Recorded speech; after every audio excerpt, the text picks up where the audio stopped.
তামিম ইকবাল ইন্ডিয়ার দালাল, এটা নিঃসন্দেহে বলা যায়। এখানে সন্দেহের কোনো কিছু নাই। তার নেতৃত্বে এখন যে খেলোয়াড়গুলো আছে তারা এখন আন্দোলন করতেছে বিসিবির বিপক্ষে, যেখানে 18 কোটি মানুষও চান ইন্ডিয়ার মাটিতে খেলক, যে বাংলাদেশে খেলোয়াড়ের নিরাপত্তা কী, মুস্তাফিজের নিরাপত্তা দিতে পারত না, তারা ওখানে খেলতে পারবো। হ্যাঁ, এরা কি বুঝে না রাজনীতির সাইলগুলো?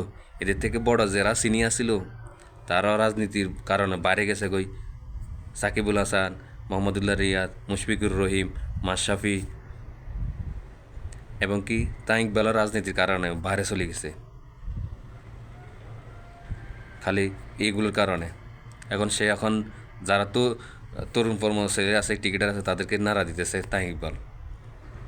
একটা বিসিবির সত্যিবাদী লোক সত্যি কথা বলনে এখন তাকে বহিষ্কার হয়েছে।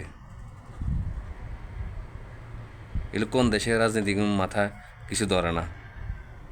এখন এদের যে জুনিয়র আপনারা এখন যে প্লেয়ারগুলো আছে তাদের ক্যারিয়ার নষ্ট করে বলে এখন কি সিনিয়রগুলো এখন নাড়াচাড়া দিতেছে। এরা বুঝে না রাজনীতির কারণে এই অবস্থা।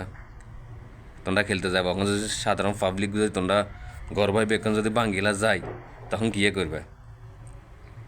এই নতুন নতুন হোলাইগুনে মেহেদি মিরাজ, কিয়া মিঠুন চক্রবর্তী না কি কি এগুলো, হ্যাঁ এগুলো কোনো ভাই এগুলো খেলার না।